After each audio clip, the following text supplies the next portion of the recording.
Can you hear me? Can I can see you. Yes. Okay. I, I think I must mute because it's stopping the music or something. I don't know. Got 1 minute.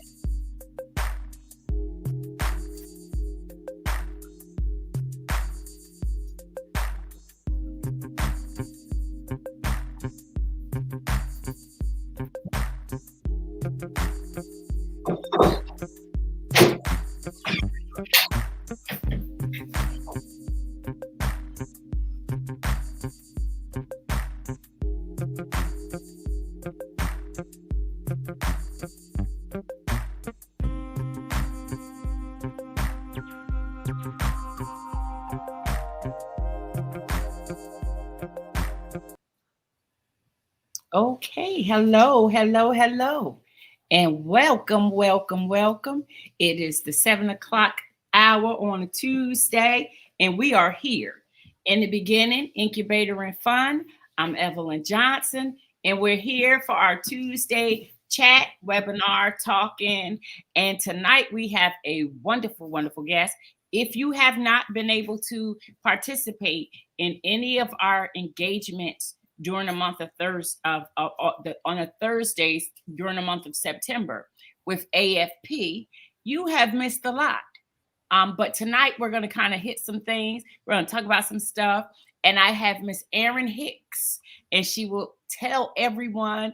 Erin, come on and tell us what AFP is, who you are, and we're going to just be talking about some things about civic engagement and how it affects your business tonight. So, Erin, you go ahead. AFP, Americans for Prosperity, we are a national organization that works with communities to help them understand and gain knowledge on legislation and how it's impacting them, whether it's economics, small business, healthcare, education. Our job is to make sure that people are educated and have the resources to fight for what they need in their communities. That's a very small bit of what we are. I always like to say why we are. Why we are is because we have so many people across the country who are being impacted by legislation and looking for a way to take back their prosperity. So that's why we are. So a little bit about me. My name is Erin Hicks. I am the Grassroots Engagement Director for Richmond, Virginia, and the surrounding areas. I've been in politics for 15 years. Makes me feel very old on some days, and on other days, very, very old. But what I love is I get to work with communities. I'm a policy girl, and what I care about is how things domino effect in the end. So what I do is spend a lot of my days talking with people about the issues that they're facing, and what kind of legislation has been put in place that may cause that, and what legislation could be put in place to help heal some of the damage that's been happening to our communities. Well, good. Sounds like a lot to me. Sounds like a lot. Let's put it in some layman's terms because Yes. that kind of, you know what? And I'm saying that primarily because people don't make the connection between Yeah. civic engagement and everything that you were just saying to how I run my business on a day-to-day Exactly. basis. Yeah. How So does it affect my business? politics is a scary beast, and the way it impacts businesses is astronomical in some cases. So to kind of put it in more layman's terms, I grew up in a family that owned 13 small businesses. That's massive. I also come from a massive family. So I got to learn everything from electrical to flower arrangements to accounting, all through my entire life. I got to see them grow their businesses. I got to see them also be hit by things that they never expected to be impacted by. Because it was someone else that caused or created an issue for them. And usually that's some person in a suit at the Capitol deciding their future and their fate without having much of a say to it.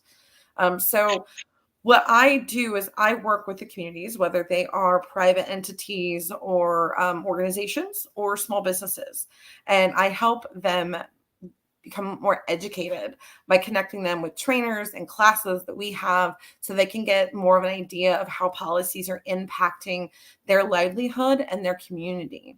And then I work with the community as a whole to keep them educated and updated on legislation and what's coming up so that they have an opportunity to work with me and the rest of the community that we've built here in Richmond, to go and talk to legislators, to have those hard conversations about how it's impacting their communities, their families, their businesses.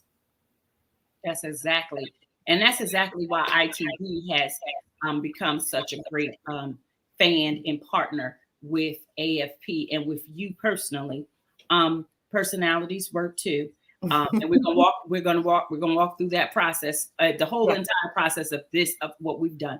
But what I found, merging all my worlds together, and as you know, Christian is my son. He's a political science major, and Charnay is my daughter, and she's more of a medical management major. And that is their majors.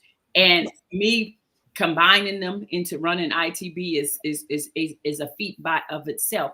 But the actual process of merging all of this and bringing Christian to the table and him letting us know this is something we need to have a conversation about, because this is not only an interest of his, but it shows, like last year when they went and lobbied on lobby day, how that affects our business and why we were lobbying on specific things, specifically for a target group. Last year, we went and lobbied for individuals that are from the returning citizens community, and making sure laws for them were being put in place. And yes, I was so excited to see the second chance go through this year. Yeah, and so wonderful supporting that. So it's people need to see how your business and civic engagement as a community really does. This all merges, and the concept is very, very different from what everyone thinks. This is two different industries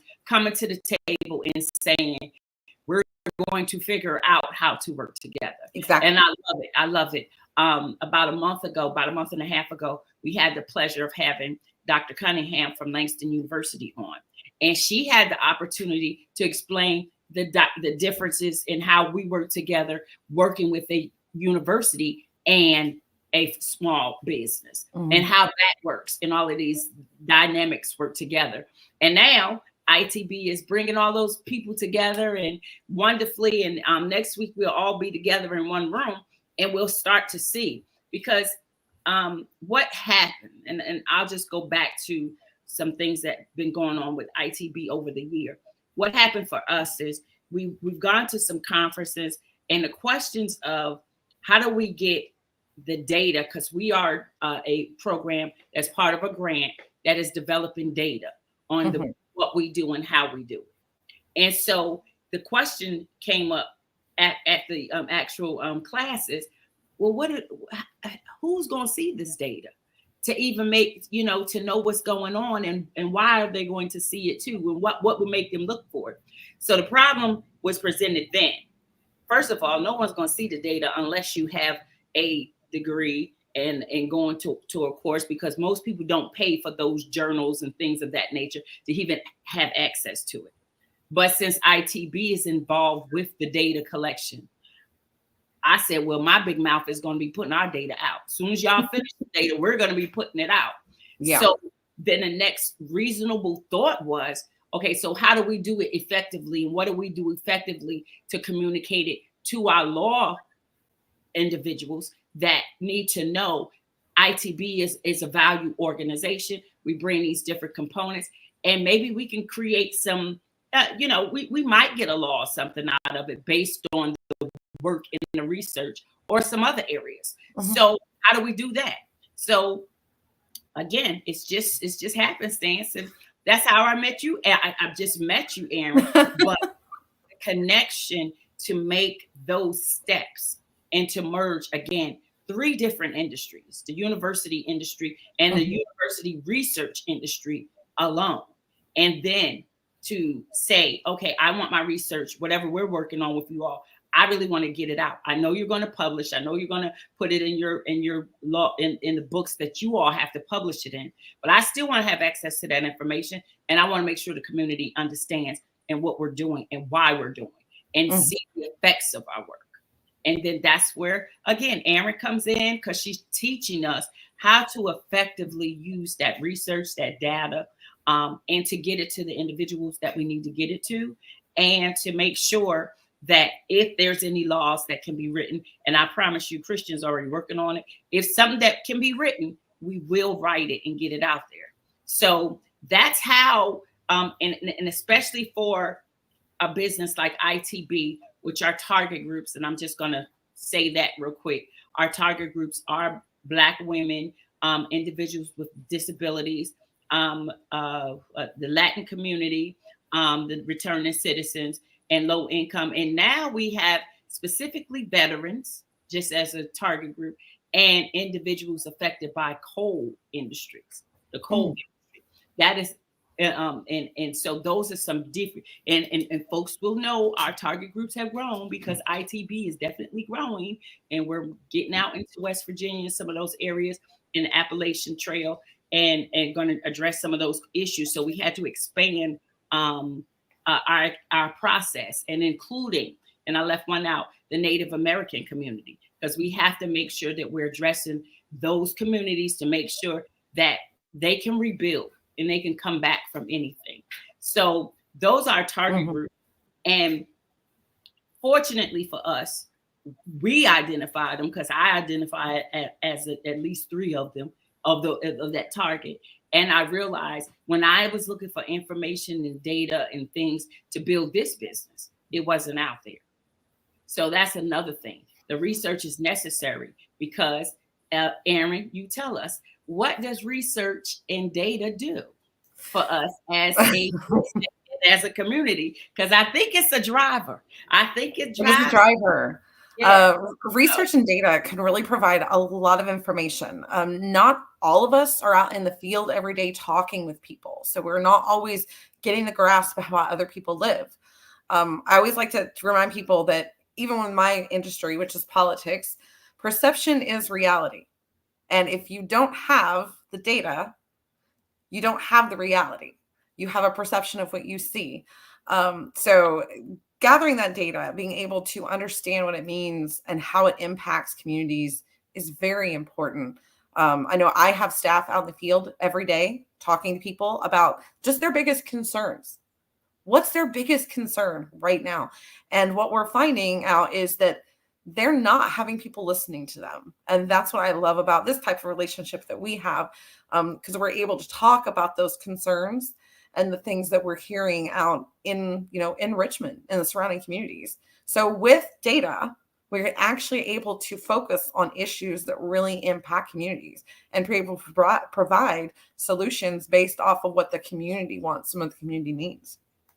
Which leads us right to this, to what our screen is showing. Civic engagement involves participating in activities that contribute to the well-being of your community.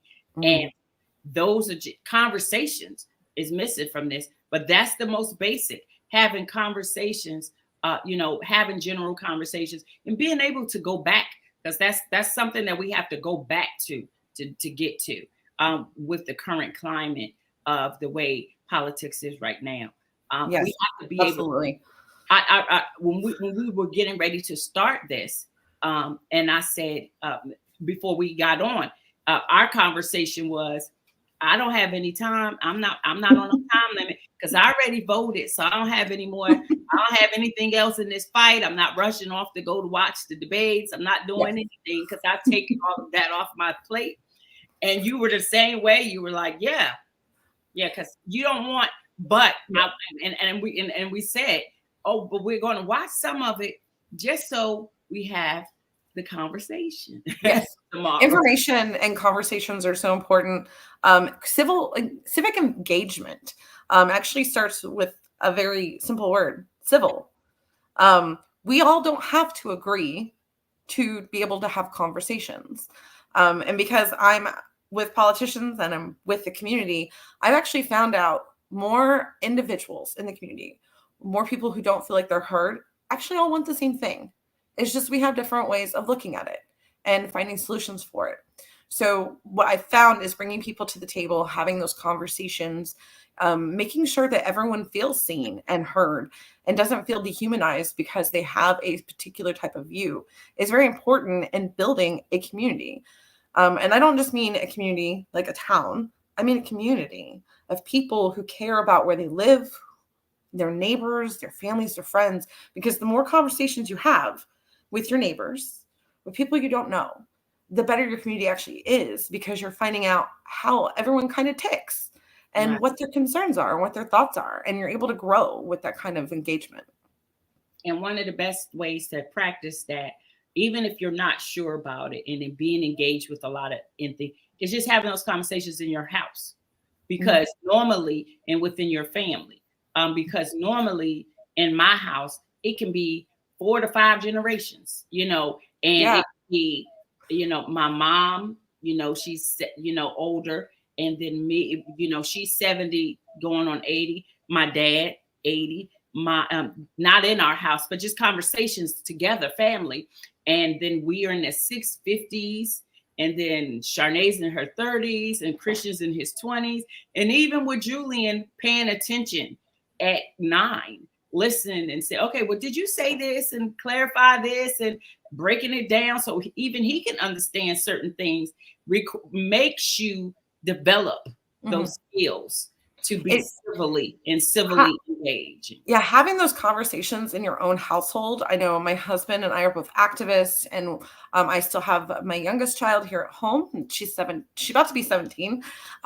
We have those conversations. I think we all kind of grew up in the environment where it's taboo to talk politics, to talk religion, and we lost that ability to communicate about religion. Like, it's just my family's huge, so there's a vast amount of discussion that's had. Sometimes it's arguments, sometimes it's discussion, but they happen. And because I do what I do for a living, most time people go, I don't want you in this discussion. And I'm like, okay, I'm actually going to probably talk to you nicer than anyone else. But that happens in my life. So I was able to utilize that to build a future for what I want and how I want to see a community develop.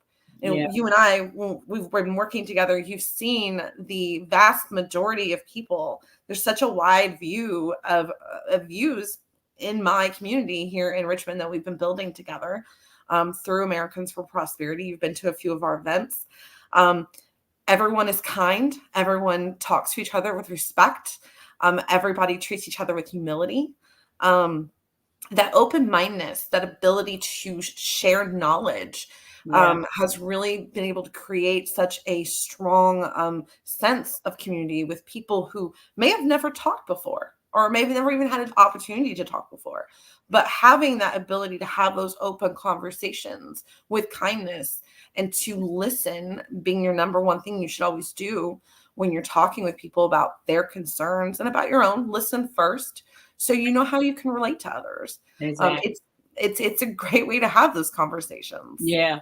And a good thing about being at the events that we've all been at, the ones that you've had and the ones that you don't know who's in the room.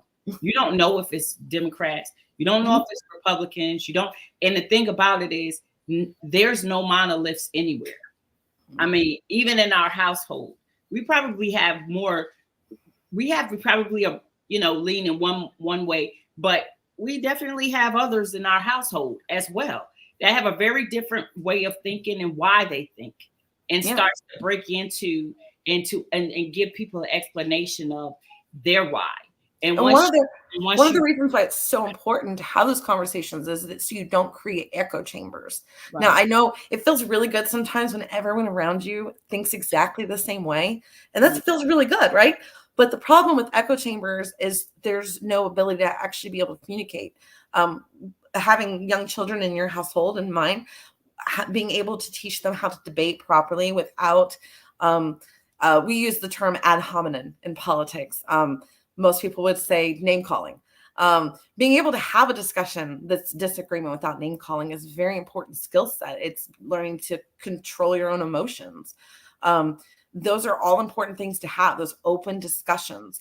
if you're having them with your business neighbor and you're having those with your political leaders, your civic leaders in general, if you're able to have those discussions, you're going to get a lot more done than being that crazy Uncle Bob that comes in the room and goes off on everybody. Exactly. And there's Exactly. always one. There's always And, one. Those are my and I favorites. would probably be one on occasion. I try not to be, but I probably can be one. But I came back to this slide just to make Mhm. sure we hit volunteering, for local governmental involvement in community events and social advocacy. Those Yes. are great ways. This is exactly the way we've met.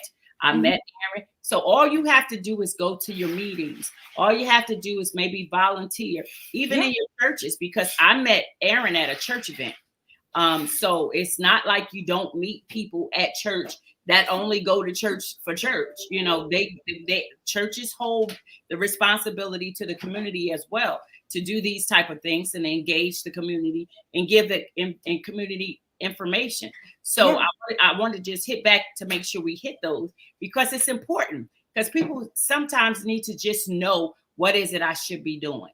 Yeah. And go ahead. When we're able to give back to our communities through volunteering, I always kind of thought like I kind of feel like my community is my church. Richmond is my church, and by volunteering through my church, by I know this year we have donated book bags to a church here in Richmond to help with the back to school, especially specifically because Richmond city government or Richmond government decided that kids had to use clear backpacks. Mhm. They're very expensive. You have to replace them quite often because they break very easily. And on top of that, I think as how I was as a young woman, I mean, the things we had to carry with us, that's kind of embarrassing. So I thought, man, these poor families, they're trying to figure out how to do this, how to switch very, very quickly. So we actually ended up donating 100 book bags to this church to give out to the local community. We did the same last year to another community in South Richmond. We have donated gloves, hats, scarves to schools to help kids. I think one of my favorite things is actually going into the schools, helping kids learn how to do interviews so that they can have a prosperous future, so they can put the best foot forward. It's Yeah. domino effects. You know, when people feel like their foundation of where they live, their home life, even their life in general, if that foundation's broke, they have a harder time being prosperous. So Yeah. that's why we focus on the things we focus on to make a stronger community. Yeah. And as ITB is moving into its third year, we are moving into that. We have a box at our office. So anybody wants to come by and we're partnered up with Americans. What is it? Americans Empowerment. I'm Yes. one of advocacy and empowerment. Advocacy, yes, yes. Yeah, I couldn't think of Charnay and them, they've sent me the information. Princeton, yeah. So they have donations that you can come in non-perishable foods Mhm. and donate as we prepare for the Christmas and the Thanksgiving holidays. So they're at the office. That is something new that we're doing. And again, you don't see that at every business, but you do start to see it now at more businesses. And the reason why is because this slide here, it starts to build trust and a reputation in your community. We are engaged not only with the business of doing our business, and we're definitely in business to make money. So let's get that off the table. That is a thing. That's what people go into business to do. Whatever their business is, they're in it to sell and to make money. Mhm. But it's so many other pieces to that puzzle. And it enhances your brand's visibility and credibility because people are looking for you. Now they're looking for you to, like you just said, your donations. That's wonderful. They're not, if you can donate every year, they're happy. But if they can't, then they're going to look and see, well, what's the problem? Your business going okay? Everything going all right with you? I want to know. So if something is going on that I can do something about, I will help. That's what those things start to do once you start working with your oh, okay. And we just got a question. What does social advocacy look like? And Oh, that's a great social advocacy. Okay, that's interesting. So I guess I should probably ask the individual if they could put in the comments. Can you define social advocacy? What you mean by that? Um, because so advocacy can look a lot of different ways. I do a lot of educational advocacy. So I want to make sure I'm answering this by understanding what they mean. Did want to come back to what you were talking about on the slide real quick though. So one of the things I grew up a reader, and I love books. If in those of you who know me have been to my place, I have shelves upon shelves of books. One of the most amazing quotes I've ever read and I live by, and Ms. Johnson's probably heard me say it quite a bit. All this can be kind of simplified into one quote, and how the community looks at you as a business owner, as a community leader. Nobody cares what you know until they know that you care. So if you're showing as a community leader, as a civic engager, that you are that you want to give back and you care about what's impacting people, it is going to show your character more than anything else. Business owners, everyone's a business owner in some sense.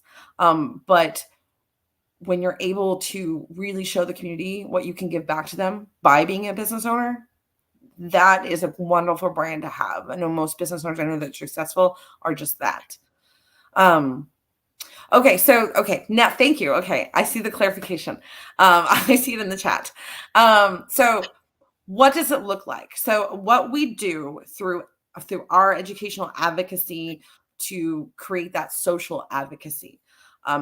I have volunteers throughout the community who come to our AFP fund or come to the AFP Foundation trainings that are hosted right now. Currently, every Thursday, we've had our fall classes every Thursday with IVT downtown.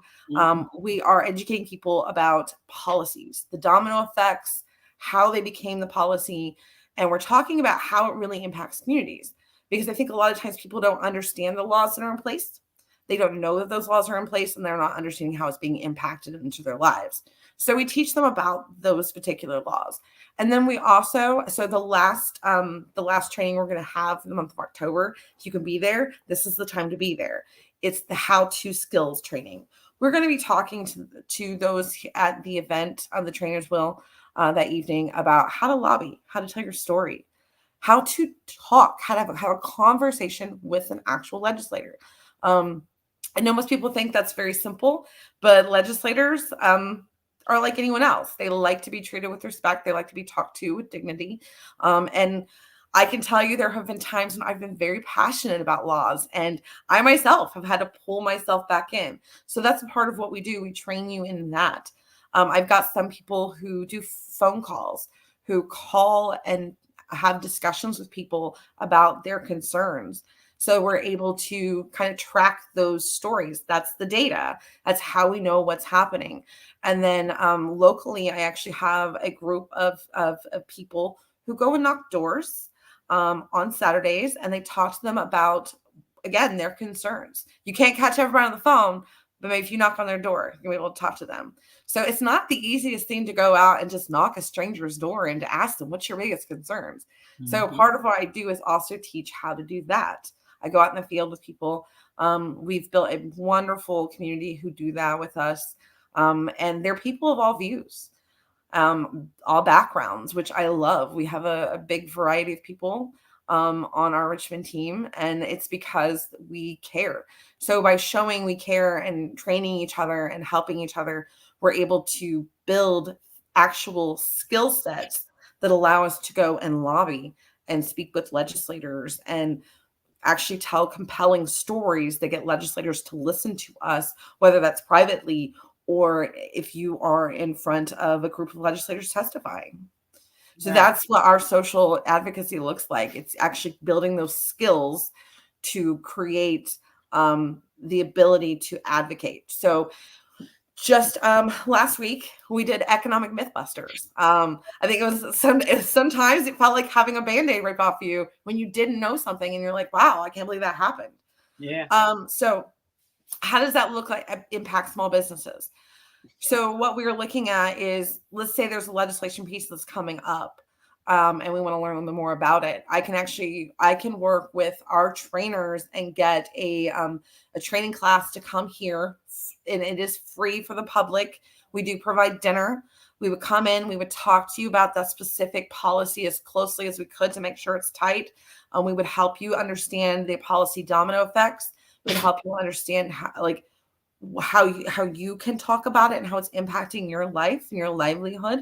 And then what I do is then, as your grassroots engagement director, I set up times for you to actually go and speak to legislators. I will go with you, I will guide you, and I will make sure that we have that ability to talk to them about the issue that is impacting you. And there are cases where if one of these bills gets into committee and they need testimony, I will also be the person that says, let's get you on the list. Let's help you advocate for your business. Because if we're not there, what is that phrase? If you're not at the table, if you're not sitting at the table, your dinner. Yeah, so a little bit like that. And the thing about it is, people assume that because you're going through the process, and I'm gonna go back to one thing. Yes. As a business, we are social enterprise. We're a social enterprise, which means we don't only do what we do to do our business. We are conscious of everyone, and we try to be conscious of the community and what's going on in the community, the effects of the community, what's negative, what's positive, whatever. That's what, as a business, that's what we choose to do. That's not just we run our business and it's just us making money, and we don't care about anybody else, and we're not concerned. Because the reality is, everything around you is going to impact you. Exactly. The people say, I don't like politics, and I always tell people, or I don't want to get involved in politics. And I tell people, that's fine. But politics is going to get involved in you one way or the other. Exactly. It's going to affect you. And so our advocacy, what advocacy looks like in your social advocacy concept for ITB, what it looks like from us is exactly what we're doing. We are putting these classes, we've merged with another industry, a complete different industry, to get educated on how to do this process.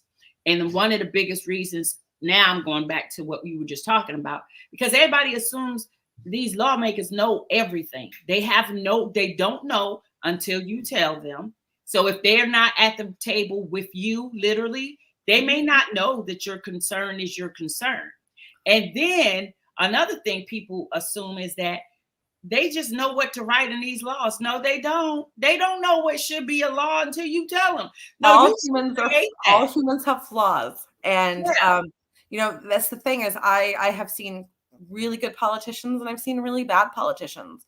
And most of the time, and you said they don't know what's happening. It's that echo chamber around them that creates those bad policies and the impacts it has on the community. Now, that echo chamber, it might be really great for that echo chamber, but the problem is outside the echo chamber, it's not going to work for everybody else. I love the idea of understanding that not everyone's the same. Not everything is going to impact people the same. So we do have to be mindful of those impacts. And sometimes politicians don't necessarily have the connections or the understanding because they've probably had an echo chamber around them for so long that's told them what they want to hear. They're not all bad, but we should have those opportunities to talk to them. And so by building this type of relationship where I'm helping bring that education and resources to you all, it actually doesn't just help you all. You're all actually helping the state of Virginia or the Commonwealth of Virginia. So it is a domino effect of what we are doing together.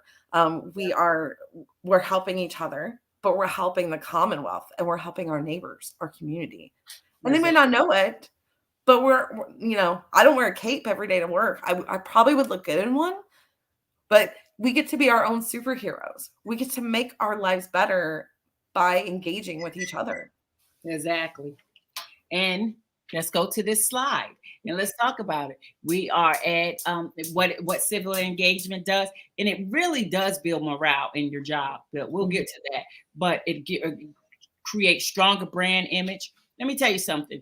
I could care less about Ben and Jerry's ice cream until I found out how they support the community and in specific areas of the community. Realistically, they literally put their money, their earnings back into specific community things and supporting specific communities. That gave me a reason to relook at them. Now they didn't change me from Bluebell, but at least I'll say I'll recommend them to, if you want a different flavor sometime, let's try some Ben and Jerry's, and it's the deserving, but it does. And it creates, it gives you an extra. I might do a little extra for them, even if it's not something for me. It's a little motivator, right? Yeah, it is. It's a little motivator. Yeah. Increase customer loyalty, as I just said. And I'm not even a customer, but it will increase. It does increase that when you're civically engaged. Better employee engagement. When people can come to work and feel fine having conversations that their supervisor is not going to, we don't talk about that here, and all those taboo things that you go around and hear. Mm-hmm. When it's open, when companies are open to have conversations and employees are, it does create a sense of pride in your company, because you hear the stories. We all hear the stories. Oh, they were talking about the water cooling. Next thing I know, she got fired for this. And why? Because she. I wouldn't know about not being able to talk about that stuff at work, because that's what I talk about at work. Well, it's the thing. But I put myself in the right industry for that. Exactly, but it's right? It's not an industry that everybody can do. It is not. No. People ask me what it's like working in politics. I kind of, and this is a really big part of civic engagement. I always loved this phrase when I was younger. It was, you are who you surround yourself with. And civic engagement, when people think of civics, they think politics, and everybody thinks politics is hateful. It is, if that's what you surround yourself with. Yeah. I have chosen to surround myself with a community that supports each other and loves each other and listens to each other. So when you're able to kind of build that kind of branding, it's so much better, and people want to be involved. And you get so much more work done. And I think every Thursday night, you guys will come and hang out with us. And most people would want to be at home, but it gets better every week. And we have a really strong community there. And don't forget, let me make sure I plug that in right now, because we rolling right on through. It's about 7:36. But this month, you make sure at some point you talk about the medical pieces, because that's what's going to be going on during the month of October. Yes. We will be having those same types of classes, but we will also be discussing some different issues and how they pertain and how they hit folks differently. And the different ways that they hit. And October is definitely going to be about the medical. And then the last class in October is going to be how to empower you all, everyone that come to the class, to do and act also. But let me go through the last couple of things on this slide, and we're going to go ahead and keep on having this conversation. It helps you attract new customers, because people give you it. It literally did. Just with my Ben and Jerry ice cream example, I'm a new customer to that space, very new. And introduced it to other people. And it's not because I'm only a kind of vanilla person. So I'm pretty basic. So, but it probably why you like me. It gave the option, and it made me look at them and say, I need to support what they're doing. And indirectly, that's what I'm doing. And then access to grants and support. Civic involvement can lead to partnerships with local governments and organizations. Let me tell you something. If you're in business, and I don't care if you're nonprofit and or for-profit, because both can go after grants, you do need to get those letters signed by your legislatures to get support for those grants sometime. And if you don't have any relationship with your local government agencies, then you're going to have some challenges. You should they should know you by, okay, hey girl, and hey, how are you? Just in passing. You don't have to be out making a big hoopla, but they just need to see you at the events to know that they're civically engaged, because no, they're not hooping and hollering all the time, but they're here. They're available. They're here. They show up. They come. That's a big plus. So nobody ever wants to do something for somebody who's mean to them. Right. Or yeah, exactly. Exactly. And the note on the grants, no one gives money to people they don't know. Just for that. That's just a footnote to that. Yeah. Everyone always wants to get grants, but I'm like, you don't. They don't just give money to people they don't know. They build relationships during that grant writing process too. And So if you can also show as a business owner that you understand processes, understand how it's impacting communities, understand how your business will impact the community, it actually shows more value, and you're able to express those better with legislators. You're going to have more opportunities. mhm.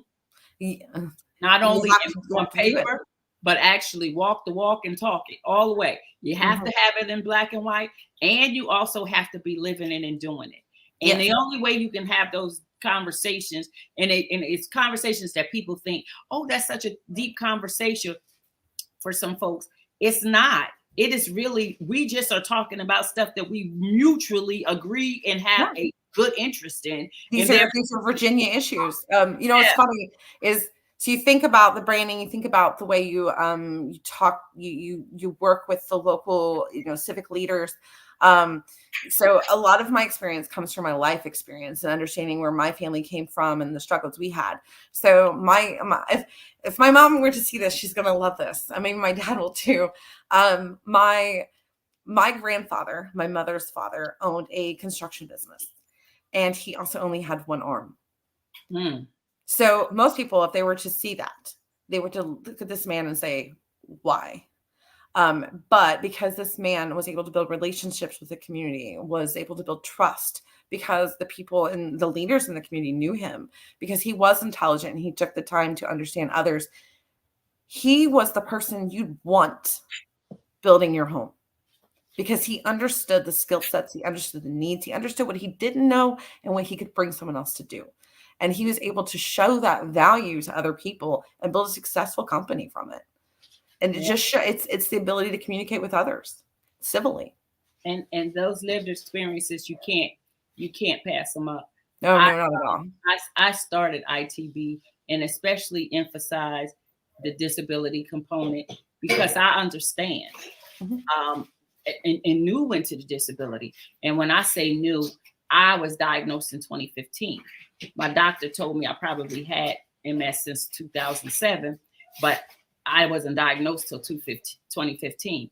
And the limitations, the physical things that in the last, 10, 12 years have been crazy to me. Mhm. And so, but it also gave me a different perspective of why I need to do this for individuals that are marginalized, that have disabilities, that because and prove to them and show to them through these extra activities. Because I've been writing all day and I've been talking all day and I've been busy working all day. And now to jump on here and maybe tomorrow I'll probably crash a little bit, but I'm okay. But that's I'll hold okay. you to that. Yeah, because that is part of my MS journey too. Yeah. And to understand that with other individuals, because we have incubators that have spouses that have MS in other situations, and understanding how business kind of doesn't take a back seat. But if you don't have the support system, and I'm so wonderful to have the support system that I have with ITB, because I can rarely miss a beat.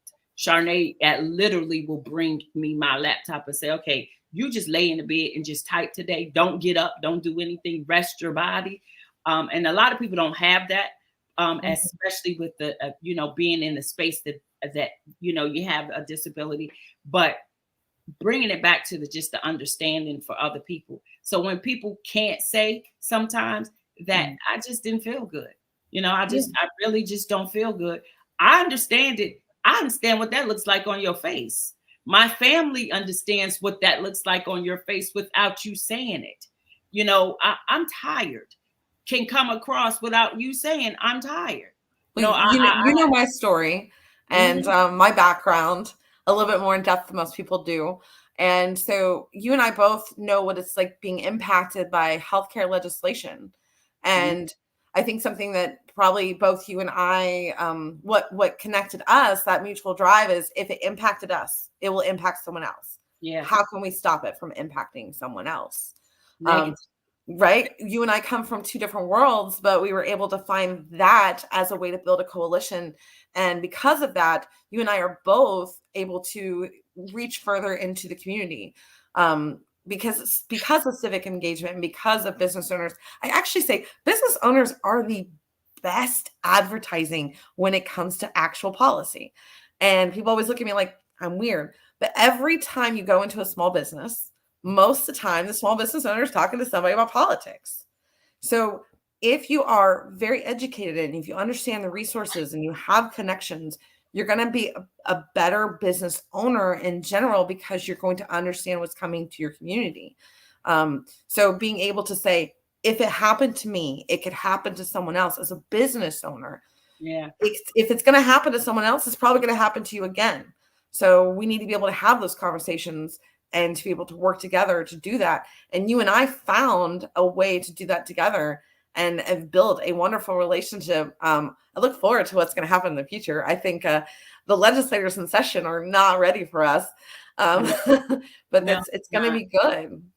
Well, the good thing about it and the crazy thing about it is I can't wait till Monday gets here because we might have some legislators at our meeting on Monday. We may have, I know we're going to have some educators, some researchers in the room on Monday, and then we're going to have some other areas of businesses, and it's going to be interesting to see how we can merge all those things.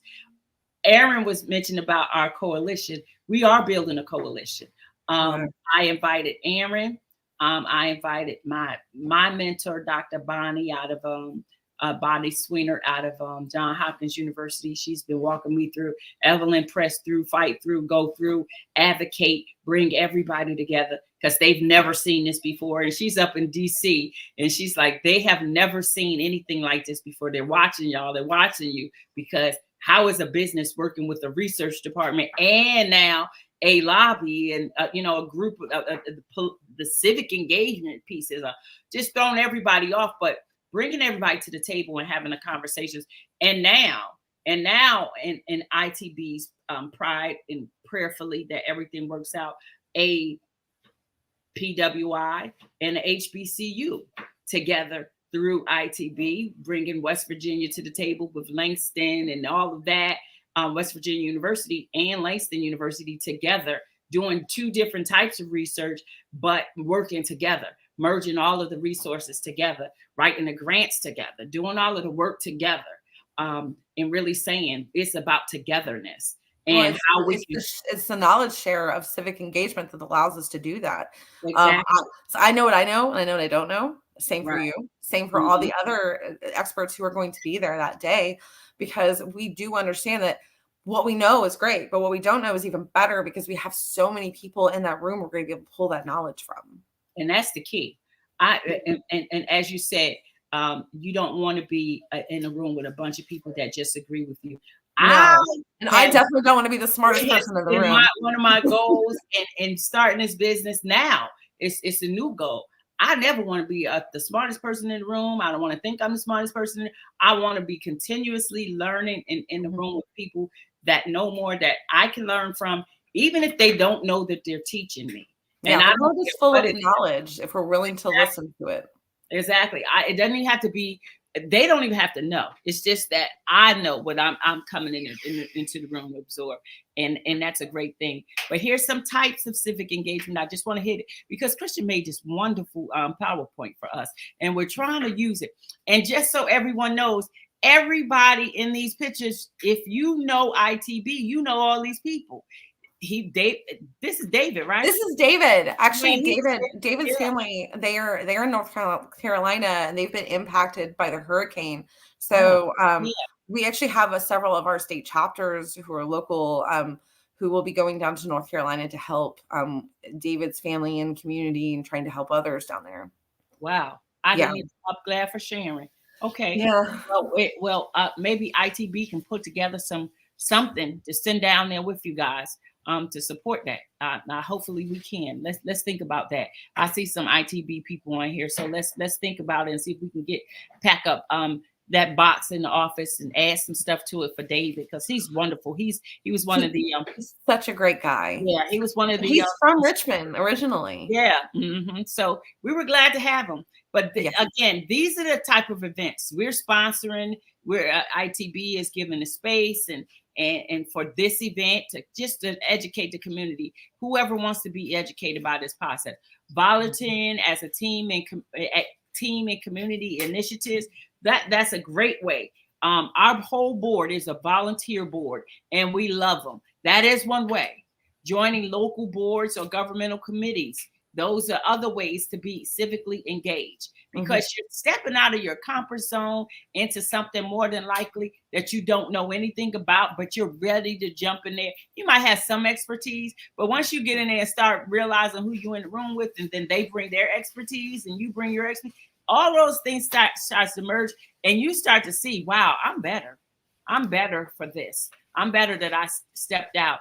And collaborating with nonprofits on social projects like Aaron does, the church. Again, the first time that I met Aaron, it was at a church event.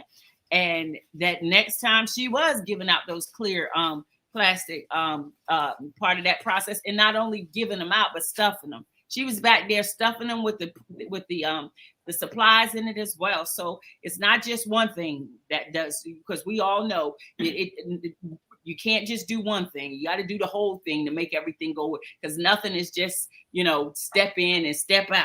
I mean, you got to be committed all in. Yeah, if you're going to heal the damage, you can't just throw a Band-Aid on it. You got to do the whole process. Exactly. I mean, you met me through that, and like again, we gave book bags to that church, and then the following week, I'm in Mount Pelier helping people. I'm talking with them about their economic concerns, helping pay for their groceries. Like, it's a matter of really actually understanding the needs of the community and what's impacting them, so that you can be the best resource for them. Yeah, and here's some great other ideas about how you can be civically engaged. And one thing that I learned. All these high schools, all of the school programs, that's a way for you to just get started. Especially with high school football, basketball, senior JV teams and cheerleaders and all that. Sponsor something. Go and sponsor their meals for before the games or something like that, or sponsor the helmets, or sponsor some patches or something, or sponsor anybody that can't afford to be they need a uniform or something. Sponsor something as a company, and watch what happens, what you do, because that affects the entire community when you do that, with especially sports and youth programs, because that will start generating so much information about who did this. Yep, every week they provide dinner before the boys go out there to get on the field, and before the girls are out there cheering. And with the school that we contacted Clover Hill, and we said, well, we wanted to sponsor the football team, and they said, well, somebody already beat y'all at the football team, but cheerleaders need this. I said, okay. Well, as a former cheerleader, yes, please go help the cheerleaders. Yeah. So one of my favorite things I'm getting ready to do is with the community, and with the community is an event up in Hanover for Trunk or Treat.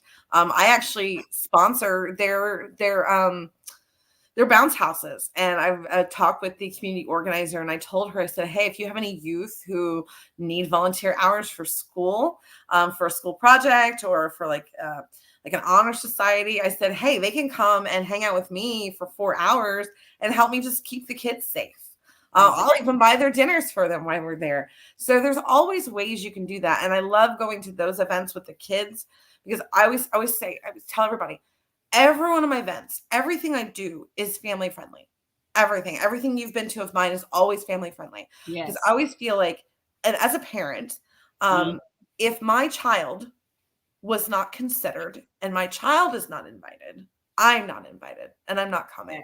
Exactly. So when I think about what do, like, I was, there was, at the time I was a widow, and I was like, I can't do anything unless my kids are with me. Like Right. those are my thoughts. Like, how do I keep my kids involved and have that kind of relationship? So every chance you get to have where you can sponsor or be a part of the youth and impact their community, it's so much better for everyone. And it's going to be better for your business as well, too. Exactly. Look at the results. There Yes. they are. The results, local sales by 25% is increased. You get gain media exposure, not even that you have to pay for it, because we all know the marketing budgets can be ridiculous. Yeah. But once you go out there and start really committing to helping and being a part of that process, and I see someone said sponsor an elementary classroom, help stock that classroom with books and Do it. supplies and One all. of my favorite things I would think I've ever done was I sponsored a lunch for teachers. Right. See, It was and it wonderful. makes a difference because people start talking about you. Who is this business and what do they do? And because it is going to be a why, but after the why, it's just we just here to help. It's not nothing. We're not asking you for anything. We're just here to make your life a little bit easier if we can, because we have the means to do it. That's it. Once people get that, that's it. That's it. That's one of the hardest things that for both the business industry and for the political industry. One of the things that we have to look past is relationships are not transactional. right. Like the relationships you are building should mean something and have some depth to them. You know me, I don't put my heart and soul into something unless I care about it fully and I commit to it. When I say I'm going to do something, I'm going to do it. And so like when I see people that don't have that full heart and are just doing it just for this, to me, I'm like, whoa, no. But when I see a business that really cares and they're really out there trying to build relationships, that's going to impact so much harder. Right. And it really does. And because you said impact, I'm going to this slide because this gives you some good information on how you engage with your community. And one of the things that you need to do is you measure your impact, track your outcomes, and share your involvement. Talk about it and allow other people to talk about it as well, because that's important. It's not only important for your business, but it shows where your business is, and not just we're in business to be selling, groceries or anything. We're in business to help our community, and we understand the concept of tithing. Even if we're not in the church, we're giving our 10% back to this cause. We're not just giving our 10% in the church and the tithe, but we're doing extra. We're doing the extra. And that's what it takes to run a community. And that's what it takes to support a community. And that's what it looks like. Start small, sponsor an event or offer the volunteer hours. Wonderful. Collaborate with others, partner with local organizations like we did. Again, we're just moving into our third year. And we have some great partners. And we're not just out here partnering with what's cool and what's, and because I'm definitely not cool. No, I know. But you're doing what we need you to do, regardless. Yes. And so that's what the purpose of that process is. And then we can see, we're seeing people are more engaged even on our social media platforms and things because of the engagement cross-pollinating. I don't even know if you know, we met two great women, great families at one of the events. And they're two clients now. We're getting ready to finish up with Fantastic. one of them. Yeah, and one of them and another one. So, that's why you cross-contaminate and pollinate with each other and work with other businesses and other industries, because you never know.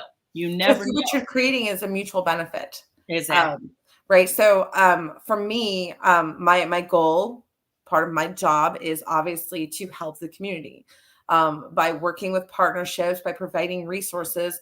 I build a community, I make it larger and grow it bigger. But at the same time, we're all networking, we're all building relationships, and we all do get mutual benefit out of it. Yeah.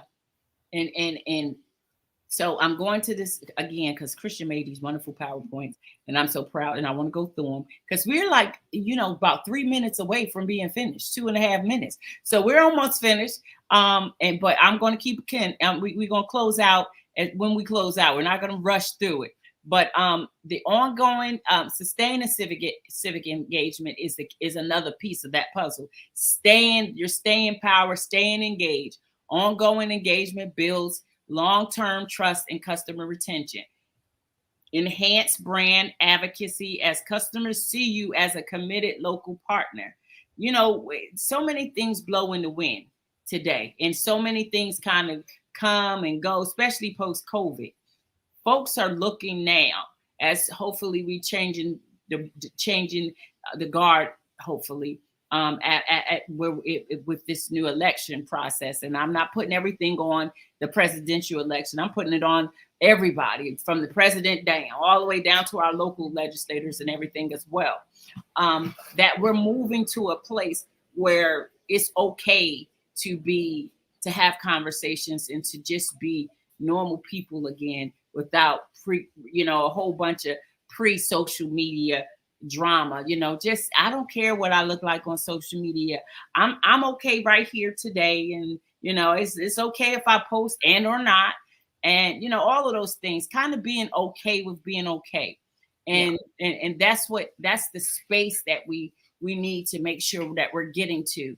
And I believe ITB is now becoming a conduit, hopefully, as an example of how you do that with a whole bunch of different industries. We're gonna bring some other industries to this table too, because we need them. Because I feel like well, I know with you and I, we have we align on housing issues, we align on small business, we align on healthcare access. Those are big things.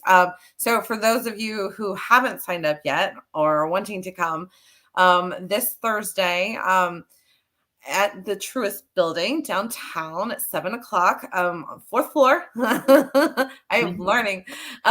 We will be talking about certificate of public need and its impacts on your ability to get healthcare in your area. And I mean actual healthcare access in your area. And I'm really excited for the trainer this week. He has not come yet to this group. His name is Hiram Robinson. He is from the Grassroots Leadership Academy from Americans for Prosperity Foundation. Hiram is actually my former boss. He is a wonderful man, good heart, and so easy to work with. And he puts up with me, and that's a lot. But he is going to be a wonderful addition to this great group and all the trainers who've come in. And I feel like at this point, they're all kind of like trying to figure out who gets to take what slot next with us. Good. We want to listen. That is happening. That's a thing. Even in our building. So it is definitely a thing. And where ITB's next space is going to be in infrastructure and making sure everyone has Wi-Fi access and things of that nature. And that's why we're plowing out to the rural areas, because we realize our family, and even in West Virginia, and when I say my family, I don't have them out there yet. I just have family that I call family in West Virginia. They may not be able to see this because everyone does not have access to the internet and things that the way we do here in the big city. And that's literally a thing. And so that might be a space that we move forward to as well, because making sure that everyone has that ability to be able to communicate across the world and across the country is something. Well, I'm happy to announce we do have a West Virginia chapter. So for when you guys decide to finally go over all that way, and maybe one day we'll be neighbors, you never know, because you guys know we love West Virginia.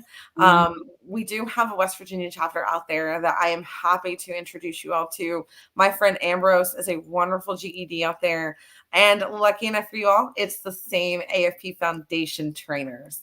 So we share them. We share all of our favorite guys. Good. And we will have them there.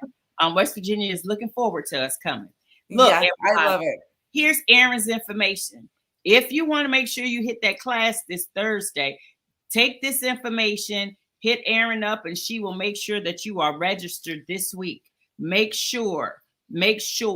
And ITB, I just got a message here to make sure I announce that ITB is expanding to West Virginia, North Carolina, and Oklahoma. Our hub will be Virginia, Richmond area, but we are expanding, we are building, and we're starting some things. So make sure that you're following us. Here's Erin Hicks. I'm going to show this one more again.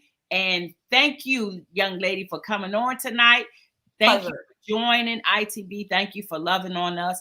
Thank you for being a part of, I don't know, whatever the Lord has put in my heart and just sends me and, you know, his whispers. And then people don't even realize he whispered you to me. And so here you go. And I'm happy to be with you. And I'm so happy about that. You're one of those people for me. So I will see you Thursday. Yes, we will see you Thursday. If anybody needs anything from ITB in the beginning, here's our information in the beginning, co.com, our email address. You can give us a call at 804-468-8141.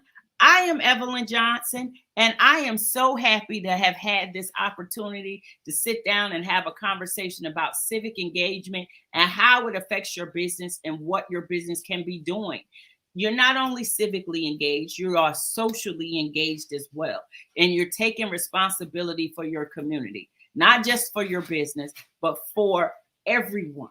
And that's a big thing. And once you step out into these spaces, you have to realize that you are responsible.